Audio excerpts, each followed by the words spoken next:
ናቸው ለአዲስ አበባ? ለአዲስ አበባ አሪፍ ነው። እኔም እኮ ትግራዊት ነኝ። ግን ስንት ቀናችሁ ነው ታዲያ? እርሳ ሳልስታችን ነው ገና። አትሳቅ እንጂ ደግሞ ጥርስ ምን ሆኖ ነው? ጥርስ ዲ የላይኛው ተጠቅቶ ያለው አዎ ድሮማ በቆልነቱ አድገረክታት ነው። እንዴት እንዴት? አው ራስ ጭራውን ሲነካካማ ከዛስማ በርግሄት ጥርስማ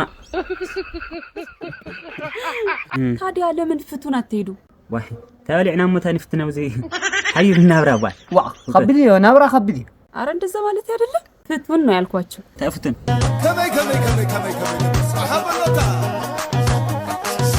ፉቱን ፉሊ ሕክምና ስኒ ምርመራ አፍን ስንን ናይ መኽረ ጎልጎለትና ዓበይትን ህፃናትን ምሕፃብ ዝረስሐ ስኒ ምጽዕዳው ዝዓመለ ስኒ ምምላእ ዝተበልዐ ስኒ ምንቃል ክሕከም ዘይኽእል ስኒ ምሕካም ናይ ስኒ መጉዳእቲ ምስትኽኻል ዝተዛውዕ ስናን ብብሬስን ብኢንዚቪልን ምትካል ዝጎደለ ስኒ ብቐዋሚ ብዝርኮንያ ብኢማክስን ሰራሚክን ምትካል ዝጎደለ ስኒ ብወፃን ኣታውን ምሕካም ጨና ኣፍን መድመይቲ ግርፃንን ምትካል መጋየፂ ስኒ ዲጂታል ኤክስሬይ ኣድራሻና ከተማ አዲስ አበባ ሰሚት 72 ፍሉይ ቦታ ዲኮር ሪል ስቴት ወይ ድማ ሰይፉ ፋንታውን ስቱዲዮ ሳልሳይ ደብሪ